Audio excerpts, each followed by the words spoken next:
सिलीगुड़ी के hawkers corner से एक युवक को जबरन उठाकर ले जाने और उसकी बुरी तरह पिटाई करने की घटना को केंद्र कर दो गुटों में हुए विवाद के कारण सिलीगुड़ी के 20 नंबर और 28 नंबर वार्ड में माहौल काफी गर्म हो गया। भारत माता की जय श्री राम। বাচ্চা ছেলেটিকে মারা হলো কেন? পুলিশ তুমি জবাব দাও।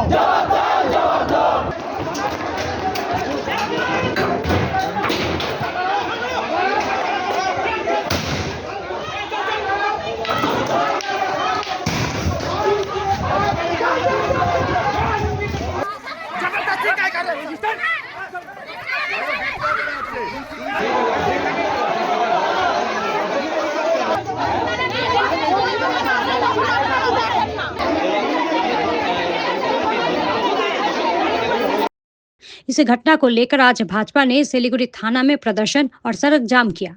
आपको बता दें कि घटना की शुरुआत कुछ दिन पहले हुई थी।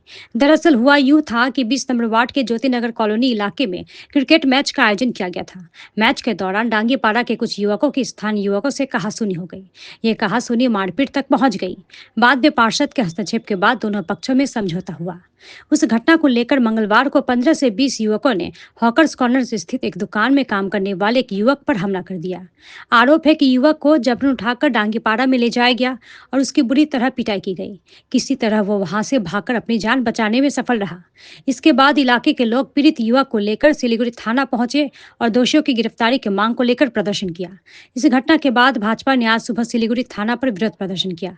इस दौरान सिलीगुड़ी के विधायक शंकर घोष, नगर निगम में विपक्ष के नेता अमित जैन, भाजपा कार्यकर्ता, घायल युवक के परिजन और स्थानीय निवासी मौजूद थे। सिलीगुड़ी के विधायक शंकर घोष ने आरोप लगाया कि घटना के बाद 3 तृणमूल पार्षदों ने पूरे मामले को दबाने की कोशिश की।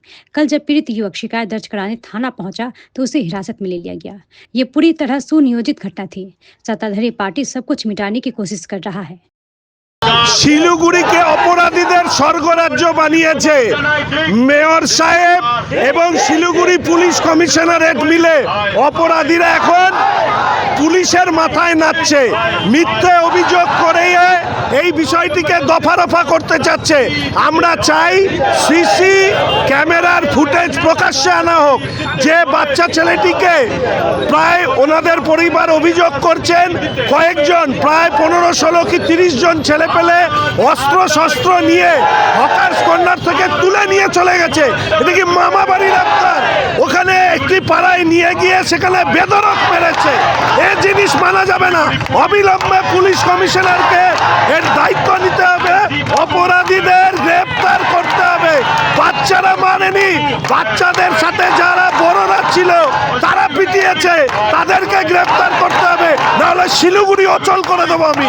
2 কাউন্সিলর মিলে এটা দফা করতে চাচ্ছে। তৃণমূলের কাউন্সিলররা বুঝতে পারছে না ভবিষ্যতে এই দুষ্কৃতীরা ওনাদেরকেও ছাড়বে না, ওনারাও এই দুষ্কৃতীদের কবলে পড়বে।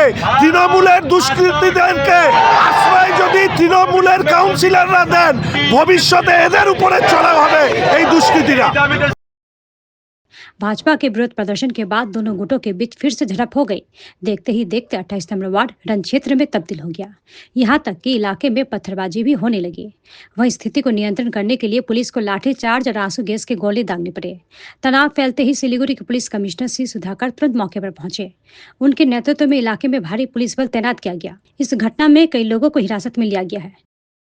আমি বাসিন্দাদের বলবো যে কোনো রকম প্ররোচনায় পা না দিতে, কারণ এটা একদম বাচ্চাদের ঝামেলা।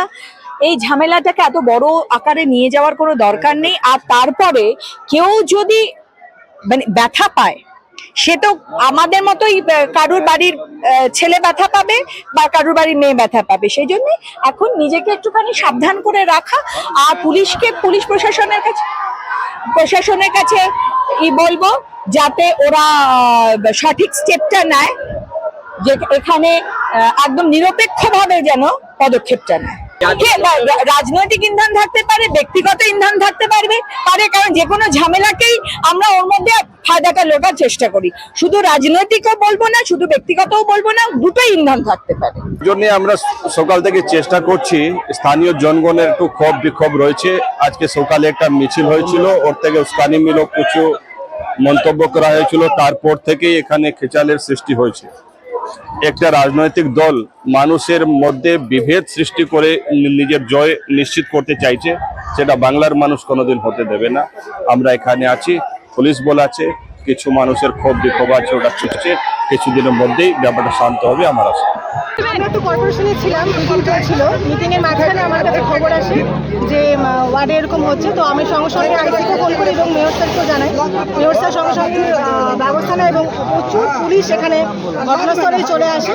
আমি যতটুকু শুনলাম এখানে এসে যে 18 আর 20 নম্বর ওয়ার্ডের কিছু ছেলেপেলে এখানে এসে অনেক রকম কথাবার্তা বলেছে এবং এখানকার যারা আছে তাদের উপরে মানে ভীষণভাবে তাদের উপর আক্রমণ করেছে। টোটো ভেঙে গেছে, ঘরে আগুন লাগিয়ে দেওয়ার মতো অবস্থা এবং মহিলাদের উপরে ভীষণভাবে আক্রমণ করেছে। মহিলাদের হাত কেটে গেছে, কারোর পা ভেঙে গেছে। এইভাবে এখানে চলছে। আমরা কিছু এখনো বলতে পারছি না। আমরা তো আমাদের সকাল থেকে আমাদের ওয়ার্ড তো নর্মাল ছিল, তো হঠাৎ করে ওরা এসে এইভাবে আক্রমণ করলো কেন সেটা আমরা অবশ্যই পুলিশ প্রশাসনকে বলবো তদন্ত করে দেখতে এবং আমরা আমাদের তরফ থেকেও দেখবো। যারা করেছে তারা এখন কি হিসাবে এটা করলো সেটার উত্তর তাদের দিতে হবে। আমরা ওই ওয়ার্ডের কাউন্সিলরের সাথেও কথা বলবো এবং মেয়র স্যারকেও রিকোয়েস্ট করবো যেন উনি ব্যাপারটা ভালোভাবে দেখেন। মাহলটা দেখুন, এখন তো সবাই আতঙ্কিত। ওনারা নাকি সেই সময় বলে গেছে যে রাত্রিবেলা এসে ওরা এখানে আগুন এই সমস্ত ওনারা বলে গেছেন, তাই মহিলারা তো ভীষণভাবে আতঙ্কিত হয়ে আছে। এখন আমি এটাই বলবো যে পুলিশ প্রশাসনকেও বলবো তারা যেন এখানে থাকে এবং পরিস্থিতিটা সামাল দেয়, এটাই রিকোয়েস্ট করবো। আমি ওয়ার্ডবাসীদের বলবো যে আপনারা শান্ত থাকুন, আমরা সবসময় আপনাদের সাথে আছি। ঠিক আছে, সিচুয়েশন কন্ট্রোল আছে। একটা ক্রিকেট খেলা নিয়ে একটা গন্ডগোল হলো কালকে, ওটা নিয়ে আজকে দুইটা ওয়ার্ডের মধ্যে হিট ছোড়াছড়ি হলো, পুলিশ চলে আসছে, সিচুয়েশন কন্ট্রোল আমরা দেখেছি। ওগুলো পরে বলুন, থাকবে। ঠিক আছে। इधर इस संबंध में सिलीगुड़ी के मेयर गौतम देव ने कहा कि सूचना मिलते ही पुलिस बल तुरंत भेजा गया। पुलिस ने स्थिति पर काबू पा लिया है। बच्चों के खेल को लेकर एक छोटी सी घटना हुई थी। विपक्षी दल के उकसावे के कारण ये स्थिति पैदा हुई है। এই ঘটনাটা 29 তারিখে ঘটনা, পাড়ার মধ্যে একটা ক্রিকেট খেলা ছিল, ওটা কালকে রাতে এটা হয়েছে। আমরা শিলিগুড়ি শহর এর আমাদের কাছে 11 সাল থেকে কোনো অশান্তি হয়নি। একটা ঘটনা, সিপিএম পার্টি অফিস থেকে ইট পাটকেল ছোড়া হয়েছিল আমাদের, তখন নতুন আমরা গভর্নমেন্টে এসেছি, সেটাকে আমি ট্যাকেল করেছি। শহরের বাইরে ছিলাম, কলকাতায় ছিলাম। তাছাড়া একটা কোনো গণ্ডগোল হয়নি। আমরা শিলিগুড়িতে শান্তি, শৃঙ্খলা, ঐক্য, সম্প্রীতি, মিলন এবং উন্নয়নের পথে সবাইকে নিয়ে একসাথে আমরা চলতে চাই। কোনো রকম ভেদাভেদ, কোনো রকমের এই ধরনের অশান্তি আমরা এটা সমর্থন করি, এটা সমর্থন করব না। সবার কাছে আবেদন থাকবে যে বিজেপির ভ্রান্ত রাজনীতির মধ্যে যেন কেউ পা না দেয়।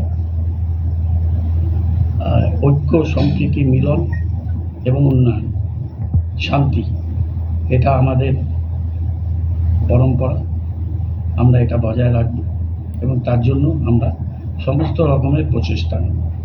কেউ যেন আইন হাতে না নেয় এবং একটা খেলা ঘটনা বাচ্চাদের মধ্যে, ছোটদের মধ্যে খেলা ঘটনাতে হতে হতে সেটা এই পর্যায়ে যাওয়া এবং তার পিছনে ইন্ধন মদত আছে কারো কারো, সেটা আমরা জানি, কিন্তু সেটা কোনোভাবেই সমর্থনযোগ্য নয় এবং সেটা আমরা সমর্থন করবো না। আমরা এটাকে প্রতিরোধ করব। কিন্তু সবার কাছে আবেদন থাকবে, সমস্ত মানুষের প্রতি আমার আবেদন থাকবে, তাদের প্রতি আস্থা আছে, ভরসা আছে যে আমরা সবাই একসাথে মিলে চলব। কারো কোনো অসুবিধা থাকলে আমাদের বলুন। আমরা 24 ঘন্টা রাস্তায় থাকি, 24 ঘন্টা মানুষের সাথে থাকি। ঘটনার সাথে সাথে পুলিশ পাঠিয়েছি। কালকেও আমার কাউন্সিলর সারাক্ষণ ছিলেন ওখানে ঘটনায়, পরে থানায়, তারপরে নানা রকমভাবে প্রচেষ্টা হয়েছে, কিন্তু এটা গ্রহণীয় নয় এবং সমর্থনযোগ্য। এইটুকু এবার দেখা যাচ্ছে এটাকে ইন্ধন যোগানো হচ্ছে, ইন্ধনকে প্রতিরোধ করতে হবে। দক্ষিণ 61 সালের ওখানেও একটা ঘটনা ঘটেছে। এগুলো ঘটানো হচ্ছে, যত নির্বাচন আগাবে তত এই ধরনের ঘটনা ঘটানোর চেষ্টা হচ্ছে। আমাদের সচেতন থাকতে হবে এবং এটাকে আমাদের প্রতিরোধের মধ্যে রাখতে হবে। আমি তো বারে বারে বললাম যে সচেতন থাকতে হবে। আমরা সচেতনতার মধ্যে দিয়ে কাজ করছি। দুদিন আগে এনআরসি করেছে আমাদের একটা রাজবংশী ভাইকে। কোথায় ছিল শঙ্কর গোছা? তাদের সরকার সে 50 বছরে কোনো দিন যায়নি অসমে। অসম পুলিশ, অসম থেকে সরকার একটা রাজবংশীকে দিয়ে একটা টেস্ট কেস করলো, তারপর এটাকে ওরা বাড়াবে। আর এরা প্রত্যেক দিন নানান জায়গায় লোক নিয়ে বিশৃঙ্খলা, অশান্তি সৃষ্টি করার চেষ্টা করছে। বিভিন্ন জায়গাতে এই গণ্ডগোল করে তার থেকে রাজনৈতিক ফায়দা নেওয়ার চেষ্টা করছে। এগুলোকে বরদাস্ত করা হবে না। সমস্ত মানুষের কাছে আবেদন জানাচ্ছি যে এরা থাকবে না, কিন্তু আমরা থাকবো, মানুষ থাকবে। সুতরাং আমরা আমাদের পরম্পরা, আমাদের সৌহার্দ্যত্ব, আমাদের বন্ধুত্ব, আমাদের ঐক্য, আমাদের সম্প্রীতি, আমাদের মিলন, এটাই আমাদের কথা এবং উন্নয়ন। এটা আমরা একসাথে মিলে চলতে হবে। সেই একসাথে মিলেই চলব। তারপরে যদি কেউ এই ধরনের কাজ করে, আমরা এটার মধ্যে যেহেতু রাজনৈতিক হস্তক্ষেপ চাই না, সেই জন্য দূরের থেকে পর্যবেক্ষণ করছি, প্রয়োজনের রাস্তায় নামতে হবে। পুলিশের মতো নজরদারি করে, আমার সাথে রেগুলার যোগাযোগ হচ্ছে, আবার যোগাযোগ হবে, কিন্তু রাজনৈতিক বিষয় রাজনীতিগতভাবেই মোকাবিলা হবে এবং সেটা মানুষকে নিয়েই মোকাবিলা হবে। শহরে শঙ্কর ঘোষের কথার আমি কোনো উত্তর দেবো না। বাড়াবাড়ি করলে পুলিশ শঙ্কর ঘোষের বিরুদ্ধে ব্যবস্থা নেবে, सीधा কথা। वहीं दूसरी तरफ इस विषय में विधायक शंकर घोष ने क्या कहा, सुनिए।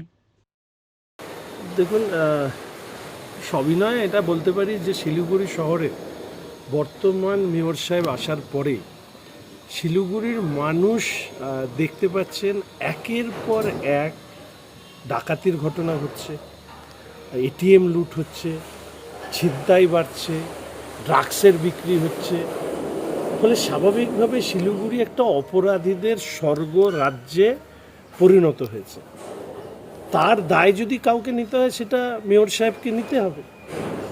আমাদের শহরে এই যে আইন শৃঙ্খলা বা প্রশাসন ভেঙে পড়বার পেছনে বর্তমান মেয়র সাহেব কতখানি দায়ী, সেটা নিশ্চিতভাবে শিলিগুড়ির মানুষ বিচার করবে। এর আগে উনি যে বিধানসভাতে দাঁড়াতেন, সেখানেও দেখা গিয়েছে যে প্রচুর গ্যাংয়ের উত্থান হয়েছে। বর্তমান শিলিগুড়ি শহরে যে পরিস্থিতি তৈরি হয়েছে, একের পর এক ঘটনা, মহিলাদের উপর অত্যাচার থেকে শুরু করে যা কিছু হচ্ছে, এইটা কিন্তু শিলিগুড়ি শহরের চিত্র ছিল না। মেয়র সাহেব আসার পরে, বর্তমান মেয়র সাহেব আসার পরে কোথাও অপরাধীরা প্রশ্রয় পাচ্ছে। সেই প্রশ্নে মেয়র সাহেবের কতখানি ভূমিকা, সেটা নিশ্চিতভাবে ভবিষ্যতে আমরা দেখতে পাব। আর অনেকে এটা অভিযোগ করেন যে দেখুন, এই মুহূর্তে পুলিশের কাজ একটাই, যে ডিজি সাহেব তিনি হচ্ছেন আমাদের মাননীয় মুখ্যমন্ত্রী, রথ টানবেন, ফলে তার চাকা যাতে আটকে না যায় তার জন্য তিনি সেখানে গিয়ে বসে থাকেন।